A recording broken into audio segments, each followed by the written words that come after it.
When Jean first started coaching, she didn't realize how much she needed space to slow down, reflect, and get clear on what mattered most. Through one on one coaching, she finally uncovered her core values, clarified her priorities, and began making decisions that actually aligned with the life that she wanted. But the transformation didn't stop there. When Jean joined the Ambitious and Balanced group coaching program, she learned how to protect those priorities, holding to her boundaries, creating daily habits that support balance, and realizing she wasn't alone in the challenges of being a working mom. In this episode, Jean shares what it was like to work with me in both containers, how one on one coaching gave her clarity and group coaching gave her community and tools for lasting change. Tune in to hear how these two experiences built on each other and led Jean to a life that feels free, intentional, and truly balanced. Are you ready? Let's get to it. Hello, working moms. I am excited today because I have an interview with somebody I have been anticipating this conversation with. I'm really excited that she's here today.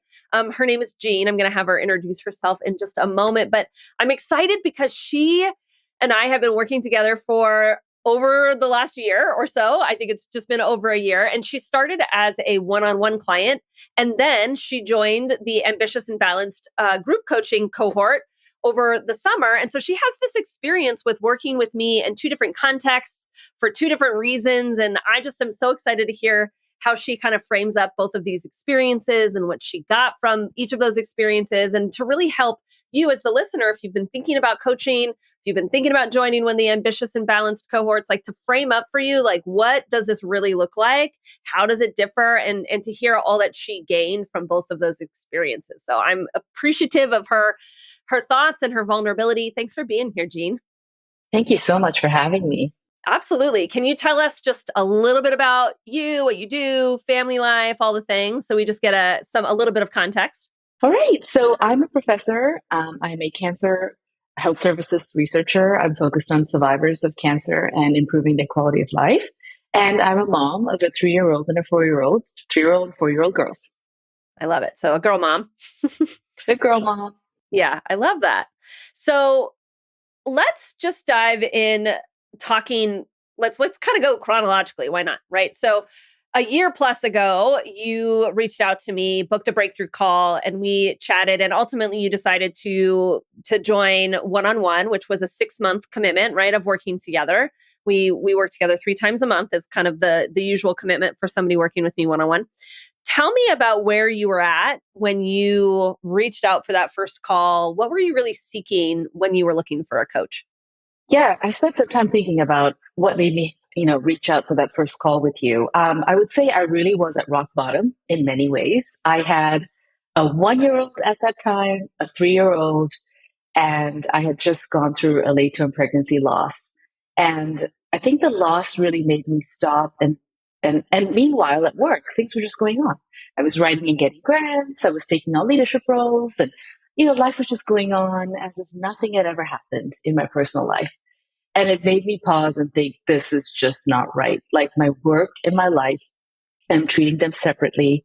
And I had been listening to your podcast for a while, really trying to understand that those two things really need to sort of have a relationship with each other. And I didn't know how to do that. I didn't have the tools to do that. So I do remember my first call to you was, I think I started off talking about the loss, and I thought to myself, and I was telling you, I know you're not a therapist, but I need you to know how I'm coming to this. Yeah. I'm desperate. I Yeah. need the tools. I'm looking for help. And that's how it all started. Yeah.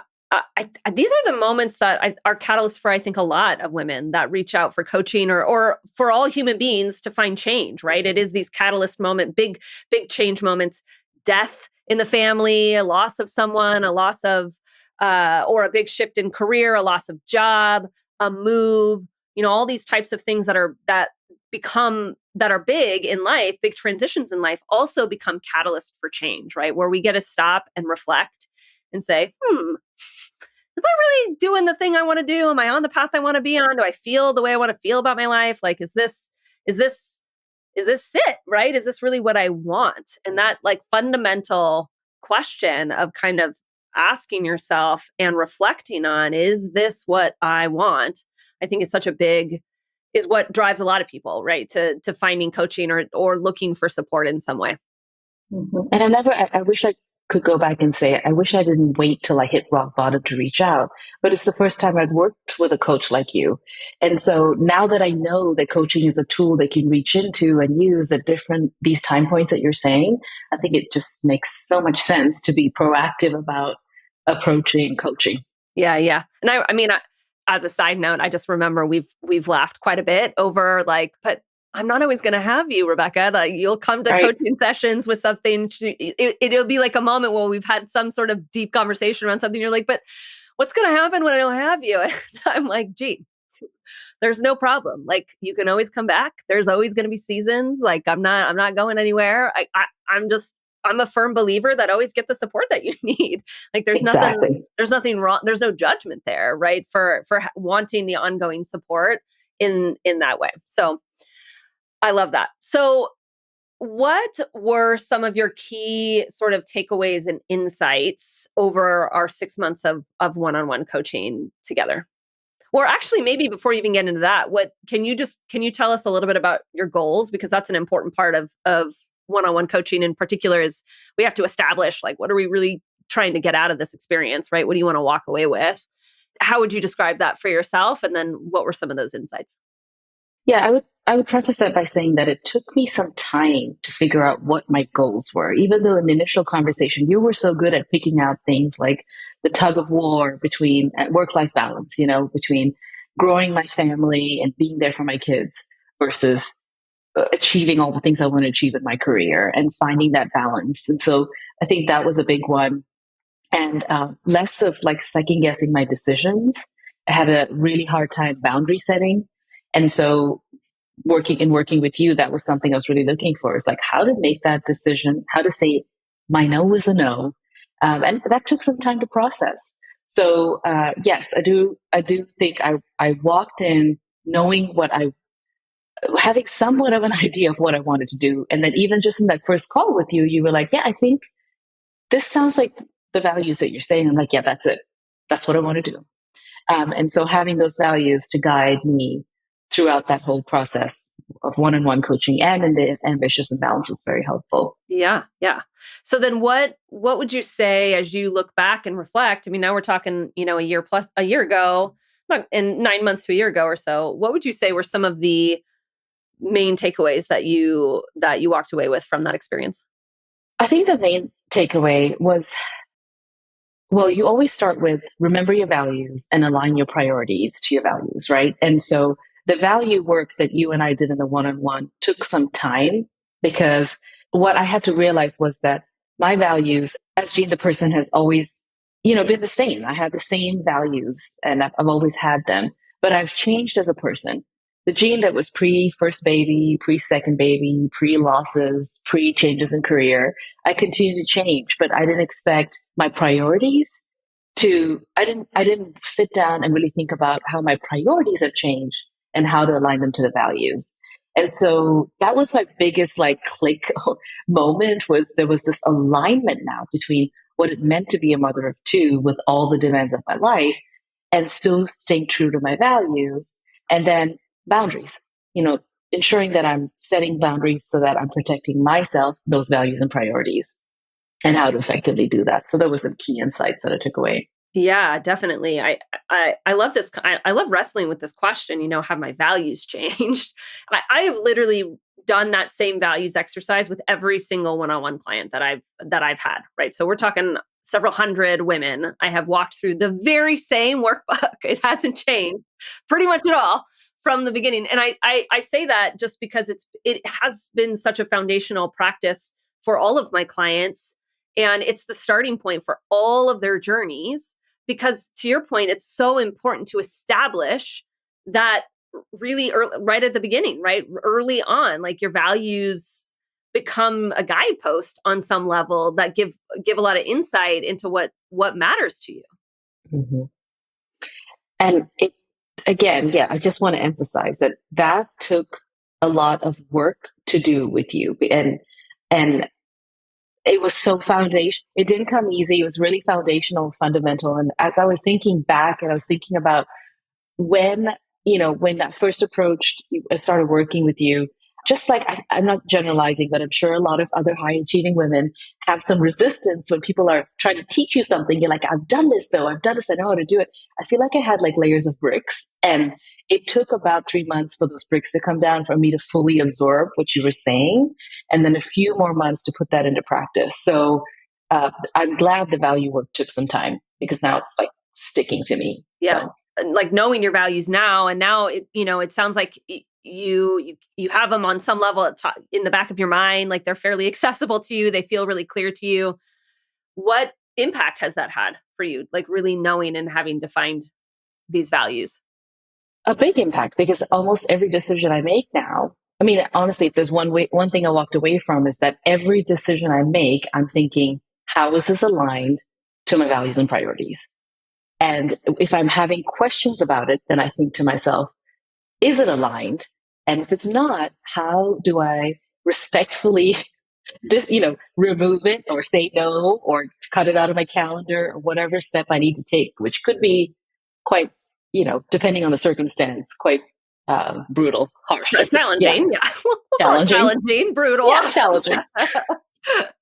Yeah. So it's become a real tool for you to make clear, decisive decisions, which is the point of it, right? Well, I mean, the point of all of coaching on some level is not to just endlessly talk about it, but it's actually to move forward, to have the tool set to move forward on your own, to be able to make decisions that are aligned on all of those types of things. And I think that having, like, our values are something that is really innate within us, right? We kind of on some level, a lot of us think that what we value is what other people should value, right? Other people should just be kind. Isn't that whatever? Isn't it universal? Well, not really. Our values aren't actually universal, though. When it comes to something like kindness, I would say most of us do have a level of value for that. But whether it's one of those core ones where we make decisions based on that, maybe not.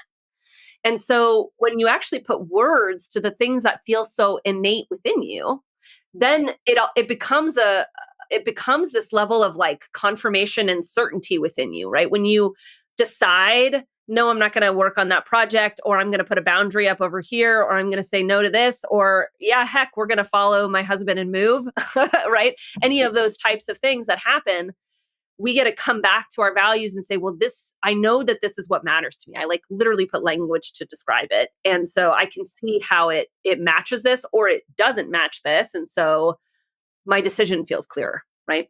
Yeah. But, and again, there can be a lot that influences that generational trauma, other issues that influence your values. Because the one thing that came to mind now as you were talking is that initially when we were doing the values exercise, I was doing a lot of values that I thought I should have or that were good values that I want to give back. I want to be a good human being. And you would keep saying like, yeah, but is that what you value though? Or is it something that because of your upbringing, because of being a first generation immigrant that you think you should value? So it's such a like a nuanced thing, but it really helped me to not feel selfish in Yeah. wanting to value the things I do value. Yeah. Staying true to myself, basically. Yeah. Yeah. So I'm hearing some of the results of that earlier work of working through your values and reinforcing them and really digging into that. I'm hearing making more decisive decisions. I feel like this feeling of more of alignment in life. Like, how else would you describe sort of the results of having done some of that earlier coaching work? Clarity and decisiveness. I mean, before it would take so long for me to say yes or no, and now I know clearly whether it's yes or no. The thing I'm still working a little bit on is the aftermath of the no. Like I said some no to somebody yesterday, and I was very polite about it. Like I wrote an entire book to say no, which is again something I need to work on. But then I felt so bad about it. So I feel like I'm good in some aspects with that no and moving on. But again, work in progress with that. Yeah. So Yeah. Yeah. One of the things has come up a lot for clients. This is a little bit of a side tangent, but recently I've just happen to have these conversations a lot recently about oftentimes when we get to this kind of stage of life, if you will, when you have, a family, when you're at least, mid-level in your career, potentially moving up, whatever that looks like, there's a lot of good things that we have to choose between all of the time, right? Maybe, you didn't really want to say no, but because of limitations of time and energy, like you had to say no, but it was a good thing that you kind of wish you could have said yes to, right? We're just faced now, and I think in this season of life, of lots of good things. And we have to choose between two good things. And we like to think that there's a problem there, right? Like something's wrong if we have to make these sort of decisions versus like, you know, we're at that point in life, like, isn't it's a great thing that you actually have lots of good opportunities and that you have to be really decisive about which ones you go after. Like that's an all in life. That's a regret free life. Yes, I have a great example of that too, because Yeah. in my Yeah, line of sure. work, we write lots of grants and lots of papers. And we get a lot of invitations to be on grants and invitations to be on papers. And that's a great thing to be published and to have grant dollars to build up your CV. But then again, working with you, I was like, I do the annual goal setting, and I'm like, I'm going to do 4 papers this year and write 2 grants. And if I don't get those, I might push for another one. Like really having clear guidelines and not saying yes to every paper just because it's a paper, but really thinking about, I don't have time for this paper because I have other things that are taking priority. Yeah. Yeah. Yeah, because before it was like all dollars are a priority, right? And that was Yep. kind of a more I need, more is better on all levels. And while again, that's not necessarily wrong or bad, there's a sacrifice that comes with that. And so yes, sometimes you want to choose the more. It's the good thing, but sometimes you want to choose another good thing and you don't want to sacrifice that, right? We have to choose in that way. So, yeah, that's such a great example. So essentially, we worked together for around 6 or 7 months or so, is what it turned out to be. And as we were coming to the end of our time together, we started talking about kind of what's next, right? I never want my clients to feel like they're left in the dust. The part of the goal, to your point, that we work together for 6 months is that we do a lot of that deep dive, establishing values, establishing goals, establishing priorities, a lot of that clarity work first. And then we want to implement it together as much as we can, because that's really where the hard part is, right? It can be really hard to get clear, but I think it's even harder to implement that, to feel the hard feelings, to make the hard decisions, to say the no, right? To actually do that on a consistent basis. For a lot of us, that's where we kind of get off track. And so again, that's why, this container is 6 months. But then we were coming to the end of our time, and I want to kind of segue into talking about, what led us into talking about joining the next ambitious and balanced cohort. Can you share a bit about that? Yeah. I mean, 2 things. One, I already talked about kind of how long it took for me to break down my barriers to let your information and tools permeate and work. And so that happens. I'm a behavioral scientist too. So I know that behaviors take time to change. Oh yeah. So I got the information, I started implementing it, and 6 months came to an end. And I was like, if you leave me now, I don't think I'm going to do these things. I knew I needed more, but I didn't need one on one because it's a great program that you have a nice package and it worked. And the other thing too that I often would come to you and say these things and you say, a lot of women go through this, or, and it's all in your podcast, but I didn't want to believe you. I was like, no, no, no, I'm going at this alone. I'm the only one I'm the experiencing only this. one in the world that's struggling with this, Rebecca. I just know it. And you'd be like, yeah, no. And I'm like, but so other people do. So I think I wanted community and accountability. And you were clear that ambitious and balance would allow me to have that because I have the skills and I have the tools. And now I need to know how other women are doing this, how they're implementing this, what their thoughts are on this, how, just stories and community. Yeah. The power of being in a community of other women that have similar goals, similar life stages, similar challenges, right? And being able to just normalize that experience, is there isn't a lot of containers for us as women out there, right? Right. And it's still a vulnerable space. I wish society could move forward from this to ask for help or want to have tools. But I treat this the same as any training that I would receive, is that I came in to get training. That's how I would treat therapy too. It's like, give me the tools, tell me what's going on here so I can understand it. And so it's a vulnerable space. And gosh, the women on your podcast, the women I've met at the Ambitious and Balanced were such amazing human beings, high achieving parents, kind of going through the same thing. And it was nice to have that sense of community. How long did it take for you to like get in and say, "Oh, I think she was right. I think I'm not alone." How long was that? I think it was like the second call with the group because we were sharing our stories and things. And I think as soon as that happened, I was like, okay, she's right. I'm not alone. And then I have your podcast to remind me I'm not too, because everybody shares those experiences. Yeah, of course, of course. So, community and accountability was huge. We had certainly talked about a lot of the tools that I teach in Ambitious and Balanced. That process was, we did some of that work in one-on-one, but I kind of package it a little bit. I frame it up a bit differently, since the goal of that group is purely work-life balance, right? It purely is ending that tug of war. It is for sure feeling really successful in all areas of life. That is the collective goal of everyone, versus in one-on-one, we can make those goals whatever we want them to be, right? We can frame them up however we want, super specific to you in your life and what you need. But in here, in this group, what makes it really successful is that actually everybody's looking to achieve exactly the same thing.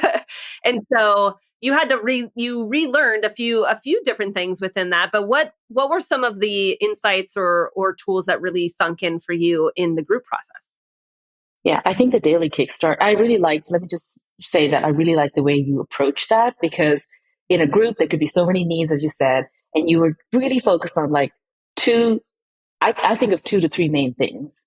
The things that stuck with me the most are the daily kickstart, because Wait, hold whatever you on, want to go back. call Like it, 2 to 3 things that are like, that's the tools that I focused on, or that was the the goal? tools, Okay, the okay. tools. Just making sure.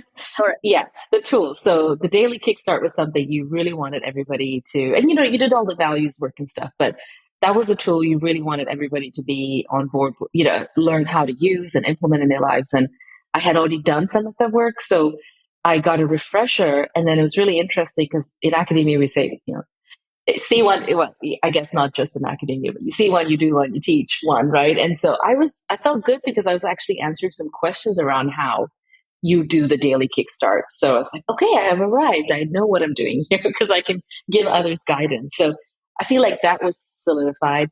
And then your transition to home, so from work to home, that was something I struggled with a lot. And I can safely say that I'm theoretically putting that into practice, in that I know I need to end my day and have closure with the work day to then be with my kids and transition into the family life. So those 2 tools were really great. And then you did talk about the pivot.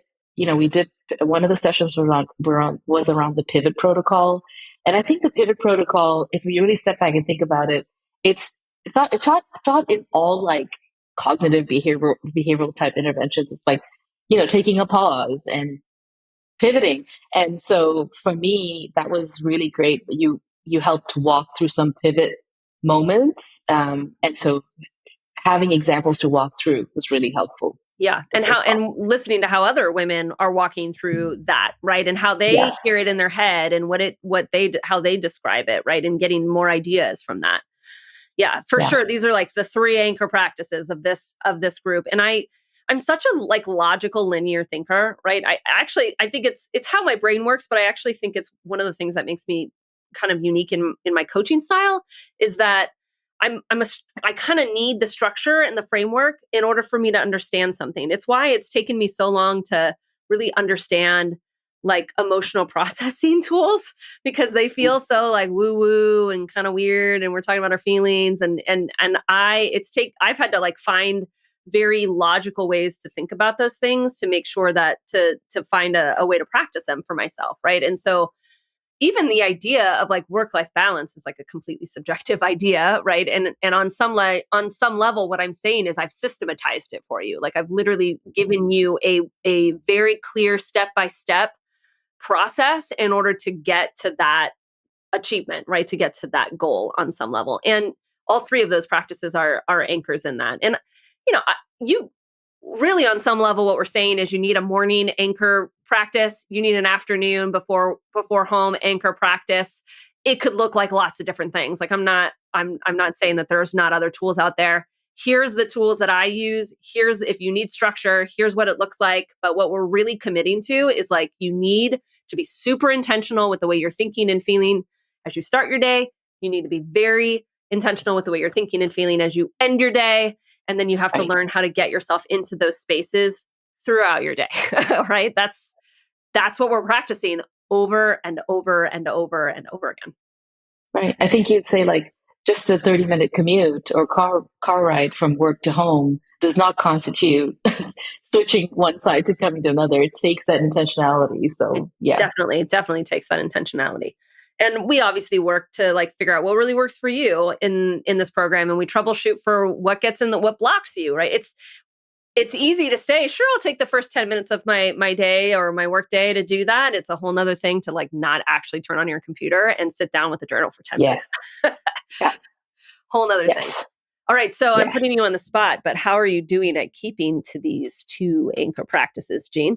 Because we ended our work together a couple months ago in the group, so I want to hear. Yeah. Yeah. You'd be proud to know that I'm like 95% at Woo! the daily kickstart. Yes, I'm we made there. it a habit, Uh, which is good. yes. Yes. And this is not a plug to any software, but I have like the Remarkable and I downloaded your PDF and I have it in there. So all the prompts are there and I just have to fill it in, flip over the next day. And then I filled it in. So you taught a lot about like systematizing, but also ease, like building it in to where you cannot escape it, like even a post it or at the end of the day that there's a reminder for you to do this. I think I'm about 60% on the work to home transition because I know the principles. I know what I need to do. I walk myself through it. What I try to do is look at my end of the day, look at the calendar the next day, do your steps of the list, kind of like what are the three things I'm going to achieve and kind of moving from there. It helps me find closure for the day. Yeah, yeah. So, how would you describe, or what would you say for you the results of the group coaching in specific were for you? And maybe even how would you differentiate that from what you really got out of the one-on-one experience? I think the one-on-one experience is obviously more personalized and customized, and I could pretty much access you anytime, which is nice, and through your through the For app the and Voxer app? Mhm. through the Yeah, Voxer app. And if I had a crisis, I could be like, "Oh, I need you," and yeah. that was so nice. And we did have that in the Ambitious and Balanced within the group. We were still able to do Voxer messages there, but you always felt like you're in a group, so you don't want to like burden somebody else. Or obviously, there's a little bit We gotta sense of work through that judgment, a like, little well, bit, but yes, I understand. yes, or some. And this is another thing you have to work on. You might not want to feel judged for the question you're asking or Yeah, whatever, yeah. but that's where the one-on-one, like, if you have those emotions, which I do, I needed that. I'm also like, I needed the one-on-one because I've never done the coaching before. I really wanted to learn. I needed the time with you. And so that's how I would say, walking away, why the one-on-one first helped me was because I got that personalized attention and time to work through some things with you.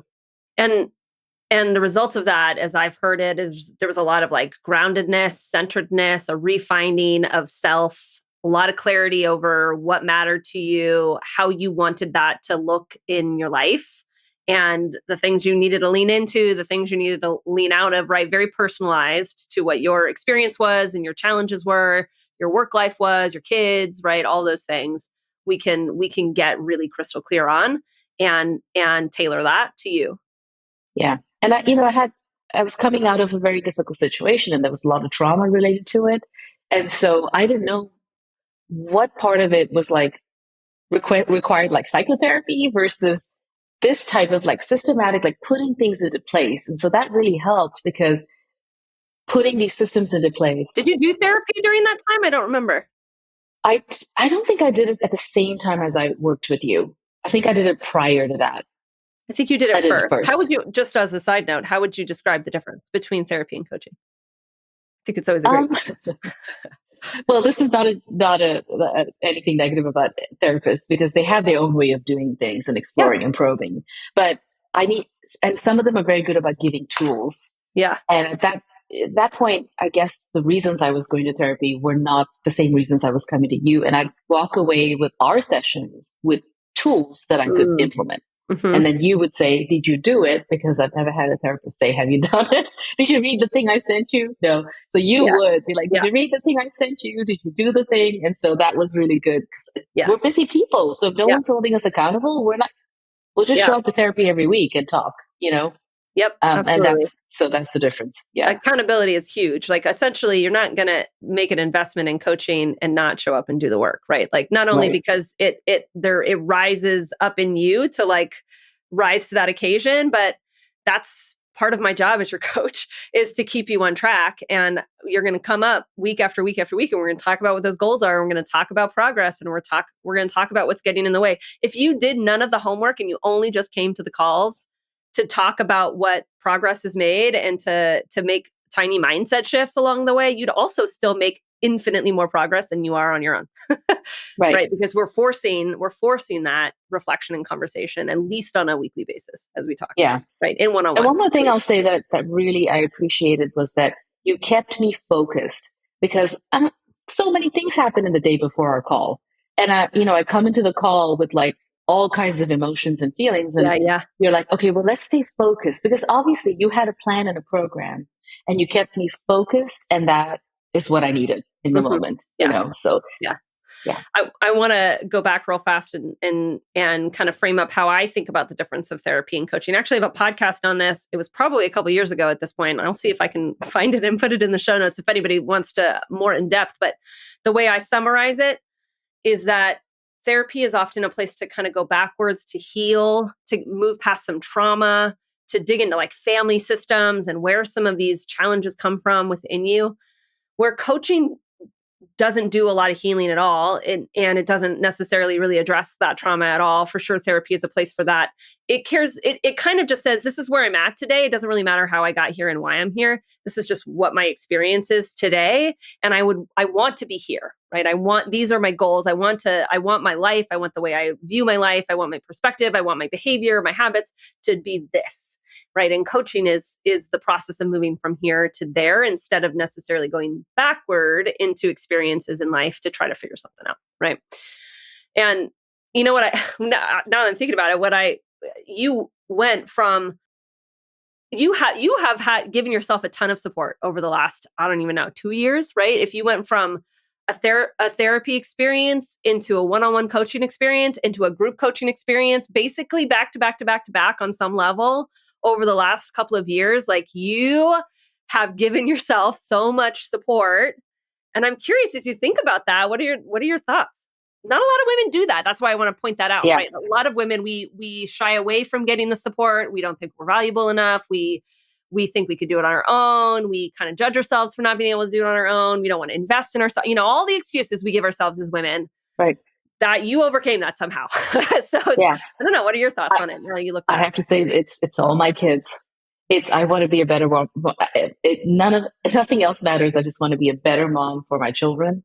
I want them to grow up with, you know, as little amount of trauma, as generational trauma imposed on them as possible. I want them to be as happy as they possibly can and succeed. And so that drives me to like, how can I be a better mom and those are the tools I have, but I also want to achieve at work and give back to society in a different way. And, as many times I've thought, like, can I really give up work? I just couldn't because I need to give back to the world in a bigger way than my kids, as lovely as they are. And so that's where I am driven to find the resources to kind of help me through it. And then I just want to tag along one example to your, therapy versus coaching example is that, was coming into working with you with some trauma, right? But if you didn't help me make space to do the work to heal the trauma, I would still be like, I don't have time. I don't know. When Mm, can I do yeah. this? Yeah. Yeah. I'm just going to give this up. And so I think I needed both. So that's also kind of a great way if you're going through some other things to find space. This program allowed me to find space Yeah. and the tools to do it. So just just because you have to learn how to even allow for an hour a week for yourself, right? Like that, yes, just that practice of like, I show up for this thing just for me. and my goals, like we actually just in that practice alone, and again, you do nothing else, you sort of debunk this idea that you don't have time for yourself because you're kind of force yourself Right. to have to show up to it, Yeah. week after week after week. I remember there was a time when you're like, well, what's going on that you're so kind of like frustrated at the end of the day? I said, I'm hungry and I just want to work out. And you said, well, do it. And I said, well, when? And then you said, block an hour in your calendar right now. And that's what I did. And I still have that hour. And I Oh, do wow. 30 minutes of Oh, cardio good. and 30 Yeah. minutes of lunch. Of course, some days I don't stay true to it, but it's a reminder that it's got to be somewhere there, Yeah. somewhere. Yeah. And it's such a small example, You have more control over your time than you think. right? We like to think our Right. calendar runs us, our commitments run us, our kids run us, all the things. No, Exactly. we have Yeah. so much choice in how we spend our time. I'm not saying that those choices are going to feel good all of the time, but you're choosing between two good things, a workout and, getting through a couple more things on your to do list. Both of Yeah. those are good things, right? But the reason why are you choosing, which one are you choosing and why, and which one aligns to the bigger goals and priorities, that's really what matters at the end of the day. Yeah. And it's a challenge to the audience. If you're listening to this and you're like, well, I can block an hour, try it and see if you stay true to it. Yeah. There's a lot of like, there's just a lot that went behind me being able to stay true to it that Mhm. came out of the coaching that we did. So, Yeah. yeah. Yeah. So good. So good. So, I just wanted to circle back to the comments about our kids because this is one of the questions I ask a lot of clients when I'm on a breakthrough call with them, and I'll ask them why this matters. Like, why do they want to achieve the goals that they are saying that they want to achieve in coaching? And a lot of times it comes back to our kids, right? It's wanting to be the next generation that supports our kids in a different way and that doesn't have any regret when we get to our kids' high school graduation and we send them off to college, right? That gets to the end of our career and feels like we went all into it and we chose the right things that for the right reasons, and there's no regret, right? Like that's Right. such there's so much motivation, I think, for us as moms in that, and being, the largest generation of women that have chosen to continue to work and not be home, right? We're still culturally catching up to that, right? We're not there yet in the support. We all know that we're not as supported as we need to be as working moms, Right. culturally speaking, certainly dollars, legislation, all the things. And so on some level, we're like, we got to take ownership over what we want because the systems aren't quite there across the board for all of us. Right. Exactly. Exactly. So any final thoughts that you have around these two experiences? Anything you feel like you haven't quite shared? And along with that, if there's somebody that is listening to this, that is listening to like somewhat to your story, hearing, wow, 2 years of support. And what does it look like for me to get over that hump and say, yes, I want to invest in something that's going to be helpful to me. What are your thoughts there as well? Yeah. I think for me, the investment was supported by my workplace. So that was wonderful. I received this fellowship program grant called the Betty Irene Moore Foundation Nurse Fellows and Leaders Program. And we call their support. So most research grants don't allow you to do any professional development type thing unless you get like a specific training grant. But this grant allowed for that. We call it Liberation Capital. I know that can mean many things in different circumstances, but Liberation Capital for a mom, a working mom who wants to have the tools to be able to continue working and giving back in every way possible. And so I was lucky to have that. And when it comes to, so that could be a larger investment, but I also was thinking that even if I didn't have that, I don't want to say desperate. I was really at a moment of like, I need some tools, I need some help. And I couldn't really find anything similar to yours. So I'm a researcher. I did all my research and found you. So, it would have been an investment. So I think like if somebody's thinking about it, it truly is an investment, and it's investing in yourself if you've gotten to that point. And our first call with each other really helped me to really understand that this is something that will be like kind of like a seed you're planting now, but it's going to stick to you with Pay you forever dividends and down kind the of help you line, grow. right? Yeah. Which Pay is the dividends point of down the an line. Exactly. Yeah, what's the point of an investment? It's why we call it an investment. And it's not like here's the price. It's like here's the investment that I'm making because it pays dividends down the line. Like the results are not just for today, they're for years down the line because you're learning tools that you get to implement in every season of life and to learn how to be clear and in control and confident and build all of those internal tools. Like that's life-changing dividend forming work out there, right? And so yeah, it is an investment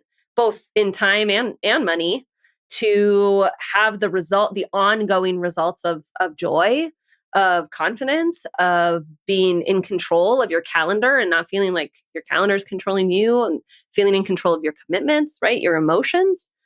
Absolutely. Mhm. And it takes me back to, I think you had a podcast on this too, but self-care and how do we define self-care? Because I'm not one who gets my nails done often. And when I do, I'm just like, wow, this thing is expensive. How do people do it every 2 to 3 weeks? And and I remember you saying like, well, getting your nails done, I guess getting your nails done could be self-care if it makes you feel really good. Okay. I'm not saying don't get your nails done, but like, I didn't know what self-care meant because right now, or there are moments where my self care is sitting in a dark room and going through like YouTube videos of how to cook the next best thing. But that really doesn't help me when I walk away from it.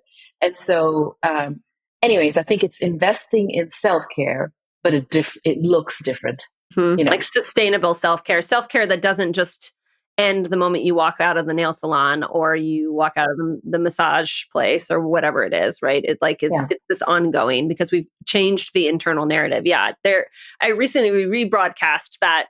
I think it was like 7 effective ways of self care, which all talks about internal self care, not necessarily external. And yeah, 100%. I love that. I love that you frame this within that because you're 100% right. Oh, so good.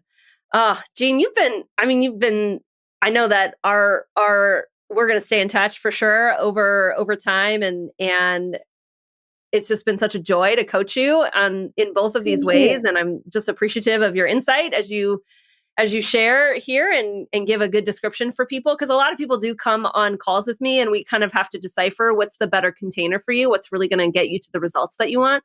And so I think this is really helpful frame for people as well as to hear just the free. I mean, you are you exuberate. No, what's that word? You exude. There you go. You exude Exude. the kind of freedom that, Yeah. for sure you did not have when we first started, and Yes. it doesn't mean life is perfect, but you have so much more control and freedom than you certainly did when we started working together a year plus ago. So good to Yes, for see. sure. And you always say, always evaluate, always sit down and evaluate. And I think only when I sit down and do that, I realize how far I've come. Oh my gosh. And So so when good. you invited me to do the podcast, I was like, can I? And then when I sat down and reflected on it, it's like, yeah, I've really come a long way and I really have some great tools to share. Thanks to you. So I really appreciate the opportunity. Absolutely. Absolutely. All right, working moms, you have heard it from Jean. The next cohort actually of Ambitious and Balanced is forming right now. It is the January cohort. We're starting at the end of January. So if 2026 is the year where you are really going to learn sustainable work-life balance, you want to learn these processes and these tools that are repeatable, like literally you're going to learn how to do this for yourself and restructure your life. This is the time to join. 2026 is going to be an amazing year. And of course, if you want to dig in more personally, I'm happy to talk to you about one-on-one coaching as well. So the links to book a call with me to discuss this are in the show notes. And I look forward to staying close to your journey, Jean. And until next week, everyone, let's get to it. Hey there. If you're already feeling the holiday pressure starting to build, that full calendar, the expectations, the guilt, take a deep breath because it doesn't have to be that way. Every year, I used to tell myself, I just need to make it magical for everyone. But by the time Christmas morning came, I was so tired of doing it all, I barely felt any joy. That's why I created Boundaries and Balance, your holiday survival session. This is a 30-minute private call where we'll get to the root of your stress during the holidays, get clear on what you actually want this season to look like, and create your personalized Holiday Boundary Plan. It's just $9, and you walk away knowing exactly what to prioritize, what to release, and how to stay grounded when things get tough so that you can actually enjoy the holidays instead of just get through them. I'm only offering these sessions through Thanksgiving, and there are a limited number of spots available, so don't wait. You can grab your session by using the link in the show notes. Let's make this the year where you feel calm, confident, and in control of your holiday season.